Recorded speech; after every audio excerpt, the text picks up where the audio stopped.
Fala, meu terceirão do Dom Pedro, beleza, meus alunos? Galera, como eu tinha prometido para vocês, vamos à nossa primeira videoaula naquele sistema de sala de aula invertida, beleza? Eu adianto o conteúdo aqui no canal, a galera assiste, anota, tira dúvida, beleza? E aí na sala de aula, na nossa aula presencial, a gente aprofunda o tema e debate, né, os detalhes que são importantes, beleza? Então, se eu fosse você, pega o caderninho, uma caneta, se for interessante para você, e eu acho que dá pausa aí nas telas que eu vou mostrar para vocês aqui, vai anotando, beleza? Qualquer dúvida, coloque aí nos comentários, beleza? Se for uma dúvida mais urgente, você manda para o WhatsApp do Prof. Bassalo, que eu sempre respondo, tranquilo? E no mais, galera, curte o vídeo, compartilha para geral, espalha essa ideia para mais pessoas. Se você tem um colega seu que estuda em outra escola, né, e precisa desse conteúdo, manda pro cara, beleza? Tô aqui para ajudar não só os meus alunos dos colégios que eu trabalho, mas também a galera do YouTube, galera do Brasil todo e desse mundão de meu Deus. Beleza purê. Galera, então, sem mais enrolação, vamos à nossa aula sobre introdução à cinemática, beleza? Vamos colocar aqui os principais pontos importantes para você entender depois movimento uniforme e movimento uniformemente variado, beleza? Então, vem comigo, vamos embora. Meus queridos, introdução à cinemática. Vamos lá, galera. Coisa importante aqui, ó. Qual é a definição? A cinemática, ela descreve os movimentos procurando determinar a posição, a velocidade e a aceleração de um corpo a cada instante. Os corpos em estudo são denominados móveis, beleza? Então a cinemática vai se preocupar em descrever o movimento. Ela não está preocupada com as causas desse movimento. As causas a gente vai ver depois lá na dinâmica, nas leis de Newton. Tranquilo? Por exemplo, né? Existem também outras causas. Tranquilo, galera? Agora, o que seriam móveis então? São os corpos em estudo. E esses móveis podem ser de dois tipos. Nós podemos considerar o móvel, que pode ser um carro, uma pessoa caminhando, um planeta, né, um meteoro, qualquer coisa. Um móvel pode ser um ponto material, ou seja, né, é aquele cara que tem as dimensões desprezíveis, ou pode ser um corpo extenso em que as dimensões são relevantes. Eu vou dar um exemplo, galera. Vem comigo aqui, olha só. Imagina que você está com o seu carro, beleza? De 2 metros de comprimento, mais ou menos, atravessando a ponte Rio-Niterói, que tem 13 quilômetros, 13 mil metros. O tamanho do seu carro, na verdade, será somado com o tamanho da ponte. O seu carro terá que atravessar a ponte, mais o próprio tamanho do veículo, ou seja, 13.002 metros. Mas perceba que o tamanho do carro em relação à ponte Rio-Niterói é muito pequeno, é desprezível. Então você pode, nesse caso, considerar o seu carro como um ponto material, tranquilo? Agora, se o seu carro vai ultrapassar, né, por exemplo, outro carro que tem 3 metros de comprimento, né, o seu carro tem 2 e o outro carro tem 3, nesse caso, as dimensões do seu carro já não são desprezíveis, porque você não é tão menor do que o outro móvel, percebe? E nesse caso, você é um corpo extenso. Então perceba que o seu móvel, ou você, ou o seu carro, né, um trem, por exemplo, ele pode ser considerado ponto material ou corpo extenso, dependendo, né, da referência adotada. Atravessa um túnel, atravessa uma ponte, ultrapassa um outro veículo. Fechou? Beleza? Terminando. O Sol, galera, é gigantesco, mas o Sol pra gente é um ponto material, em função da enorme distância que nos separa dele. Beleza pura? Então, voltando para nossa aulinha. Galera, então ponto material, corpo extenso, beleza? Vamos nós. Posição em uma trajetória, gente. O que seria isso? Primeiro, a definição de trajetória, certo? A trajetória, galera, é o caminho escolhido para ir de uma posição A para uma posição B. Vamos ver isso aqui na prática? Como é que seria? Olha só, né? Aliás, antes disso, né? A trajetória é o conjunto das posições sucessivas ocupadas por um móvel no decorrer do tempo. Agora sim, vem comigo, ó. Eu tenho aqui o ponto A, beleza? E eu tenho o ponto B. Eu quero sair do ponto A e me deslocar até o ponto B, beleza? E aí, como é que seria isso aqui? Né? Ficaria o seguinte, você teria, ó, eu saio do ponto A, ocupo essa posição, depois de um instante eu ocupo essa posição, e assim vai. A cada instante eu estou ocupando uma posição, tá vendo? Até que chega uma hora que eu vou atingir o meu objetivo, que é o ponto B. Nesse caso, a união dessas posições sucessivas, ó, posições sucessivas é a minha trajetória, perceba? Eu posso escolher um outro caminho, por exemplo, eu saio de A e vou percorrendo posições sucessivas com o passar do tempo. E aí você repara que agora eu estou em uma nova trajetória, tranquilo? Até que eu atinja o meu objetivo, que é o ponto B. E aqui embaixo eu tenho uma nova trajetória. Então perceba, eu posso sair de A e chegar a B por vários caminhos. O que seria esse caminho, né, pra gente? Seria a trajetória, né? O caminho, beleza? De posições sucessivas com o passar do tempo. Tem a trajetória 1 e eu tenho a trajetória 2. Pegou a ideia, gente? Tranquilo? Olha lá, 1 e 2. Beleza? Pessoal, uma coisa muito importante na física, principalmente na cinemática, é o referencial. O que seria o referencial? Você está em movimento ou você está em repouso? Isso vai depender do referencial adotado, certo? Por exemplo, eu aqui estou em repouso em relação ao meu microfone, beleza? Porém, em relação à Lua, eu e o microfone estamos em movimento, porque o nosso planeta, que é redondo, o nosso planeta é uma bola, não é plano, beleza? Bola. Então, é bom sempre reforçar essa ideia. Eu e o microfone, em relação à Lua, estamos em movimento, porque a Terra gira, beleza? Então, referencial seria o quê? Vamos lá, galera, olha só. Eu tenho aqui, ó, esse triângulozinho como meu referencial, tá certo? E eu tenho um corpo aqui, ó, um móvel aqui, beleza? Esse móvel tem uma certa distância desse referencial, tranquilo? Repare uma coisa, ó. Eu estou falando com vocês, o tempo está passando e a distância entre esse móvel e esse referencial não muda. Tá vendo aqui, ó? Essa distância é a mesma com o passar do tempo. Então esse corpo, esse móvel, entre aspas aqui, em relação a esse referencial, está em repouso. Por quê? A distância, a posição dele em relação a esse referencial não varia com o passar do tempo. Porém, eu posso ter o seguinte, olha só, galera, a definição de repouso. Um móvel está em repouso em relação a um referencial quando a sua posição em relação a esse referencial não muda com o passar do tempo. Então repare que ele continua no mesmo lugar em relação a esse referencial, beleza? Galera, olha só agora, ó. Perceba que agora ele está se movimentando em relação a esse referencial.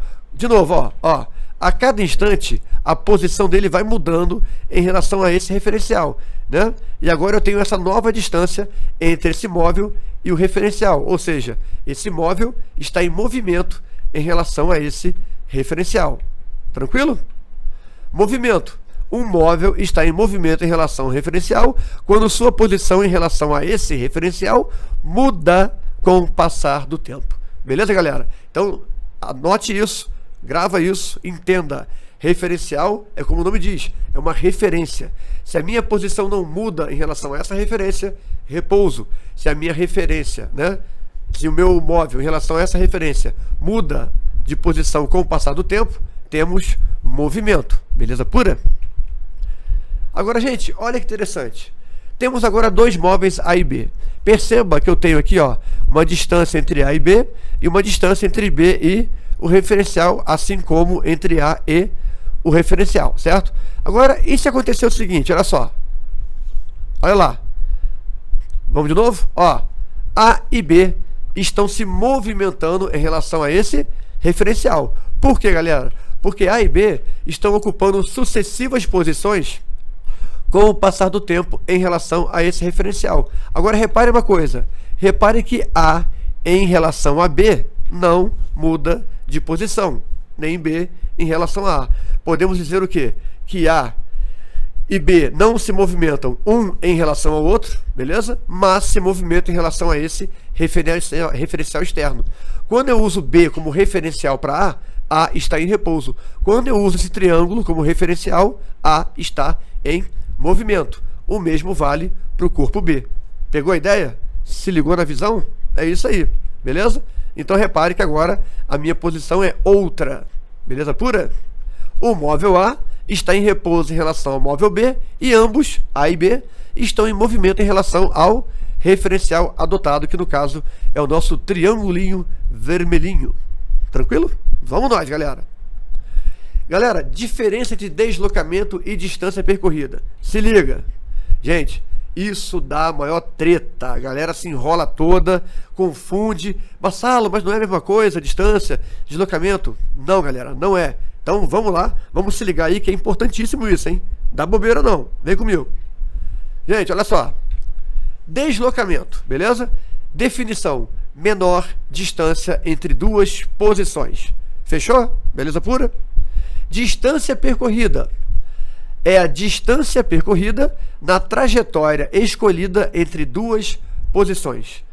Tá meio confuso? Você tá ficando perturbado? Pera aí, vamos lá. Vamos lá, olha só, galera. Eu tenho o ponto A, beleza? Ó, ponto A tá aqui, show? E eu tenho o ponto B, beleza? E eu tenho o ponto C. Imagina o seguinte, olha só. Eu saio de A, vou em direção a B, ó, tá vendo aqui o vetorzinho, ó, seta? E percorro 3 km.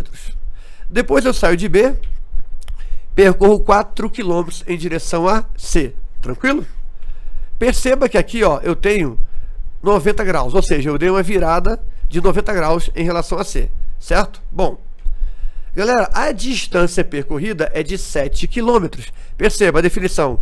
É distância percorrida na trajetória escolhida entre duas posições. Essa aqui, ó, essa seta branca, com essa seta branca, esses vetores representam a trajetória que eu escolhi. Então, se eu somar 3 com 4, vai dar 7. Perfeito? Agora, deslocamento é a menor distância entre duas posições. Relaxa, meu povo. Tranquilo. Eu saí de A. Para onde eu fui? Eu fui para C. A é a minha posição inicial. C é a minha posição final. Qual é a distância, galera, entre A e C? Olha lá. Isso aqui é o deslocamento, beleza? É o ΔS. A menor distância entre duas posições é uma reta, beleza? Bom, e aí, como eu tenho um triângulo retângulo, cujos catetos valem 3 e 4, esse meu ΔS, esse meu deslocamento, é a minha hipotenusa. E aí, aplicando o teorema de Pitágoras, chegamos à conclusão que o ΔS vale 5, beleza? Então perceba, distância percorrida 7, deslocamento 5. Entendeu a diferença, galera? Certo? A menor distância entre A e C é o deslocamento. Distância percorrida é o caminho que eu escolho para sair de A e chegar até C, ou seja, a trajetória escolhida. Fechou? Vamos nós. Beleza pura? Olha lá, 5 km. Gente, velocidade escalar, né? O que seria essa velocidade? Bom, a velocidade escalar média é a variação do espaço no decorrer do tempo, beleza? Então, ΔS sobre ΔT e VM, velocidade média, certo? Galera, como é que funciona isso? Olha só, eu tenho aqui uma estrada, quilômetro 10, quilômetro 20, quilômetro 30, né? E por aí vai. Imagine que eu estou aqui, ó, com o meu móvel na posição quilômetro 10. Ou seja, eu estou aqui, ó, por exemplo, no instante de tempo 12 horas, certo? E saio e chego no quilômetro 60 às 17 horas. De novo, ó, estou no quilômetro 10, meio-dia, saio e chego no quilômetro 60 às 5 da tarde, beleza? Bom, o quilômetro 10 é o meu S0, a minha posição inicial, o início do movimento. O meu quilômetro 60 é S, é a posição final, onde termina o meu movimento, beleza? Bom, o ΔS é a diferença entre as duas posições, S menos S0, ou seja, 60 menos 10, 50 km. Eu percorri 50 km do quilômetro 10 até o quilômetro 60. Qual foi a minha variação de tempo, galera? A minha variação de tempo é ΔT, instante final, 17, menos instante inicial, 12, beleza? Então, 17 menos 12, temos 5 horas. Ou seja, eu gastei 5 horas para sair do quilômetro 10 e chegar no quilômetro 60. Gente, se eu dividir o deslocamento, né, a variação do espaço, pela variação do tempo, eu tenho a velocidade média. Olha lá, vamos nós, ó, 50 e 5 horas. E aí, ó, eu faço o quê? 50 por 5, 10 km por hora. Ou seja, eu percorro em média 10 km a cada hora. Galera, muito importante, se liga. Achar 10 km por hora não significa dizer que eu percorrer essa distância o tempo todo a 10 km por hora, beleza? Eu posso ter parado, eu posso ter andado um pedaço numa velocidade maior, tranquilo? A velocidade média é tudo que você anda, toda a variação de espaço por toda a variação de tempo, andando, se movimentando ou em repouso. Se por acaso o meu móvel estivesse parado aí no meio do caminho durante 1 hora, eu teria que somar 1 hora às minhas 5 horas caminhando, né, me deslocando. Fechou? Vamos nós. Tranquilo, gente? Beleza? Velocidade escalar média, variação do espaço no decorrer do tempo. E aí, nossa respostinha, 10 km por hora. Pessoal, uma coisa importante aqui, ó. Velocidade escalar instantânea. Instantânea? O que é isso? Vamos lá, gente. É a variação do espaço no decorrer do tempo quando a variação do tempo tende a zero. Ih, tá estranho, né? Pera aí, relaxa. Olha só, gente, matematicamente, né, o limite de ΔT tendendo aqui, ó, a zero, beleza? Mas na prática, como é que é isso? Ó, tá aqui. Temos um velocímetro de um carro. Você está a 120 km por hora. Está dirigindo seu carro. Você olha naquele instante, está marcando 120. Gente, isso é velocidade instantânea. É velocidade num instante, beleza? Não é o deslocamento pela variação de tempo, que seria a velocidade média, beleza? Então a velocidade instantânea é a velocidade lida naquele ponto, naquele momento. Ou seja, o tempo é tão rápido, aquele instante é tão rápido, que tende a zero. Percebeu? Tranquilo? Pessoal, outra coisa importante, velocidade na física, trabalhamos com km por hora e com metros por segundo. Passando de metros por segundo para km por hora, multiplicamos por 3,6 e fazendo o contrário, nós dividimos. Lembrando que metro por segundo é a unidade no SI, Sistema Internacional de Unidades. Então a unidade oficial para velocidade, metros por segundo, beleza? Com isso, chegamos aqui, ó, ao final da nossa introdução à cinemática. Nós vimos aqui, galera, os pontos principais: velocidade, deslocamento, né, a questão da trajetória, ponto material, corpo extenso. Esses são os fundamentos que você precisa ter para a gente passar para a próxima aula, que é o estudo do movimento uniforme e depois movimento uniformemente variado. Beleza pura? Certinho? Gente, se inscreva no canal, beleza? Eu coloco aqui vídeos de várias escolas que eu trabalho. Então, às vezes, eu estou no Colégio Dores, eu estou lá no Espaço Livre, eu estou no Dom Pedro, estou no SEC, né? Ou estou dando uma aula de pisca no Mercedes. Uma aulinha aí que você pega de uma escola, uma videoaula, de repente te ajuda. E para você que está no terceiro ano, assista tudo, meu querido, né? Terceiro ano é guerra, partiu Enem, partiu feroz, tem que ver o máximo de aula possível, beleza? Até uma próxima videoaula, aquele abraço do tio, fui!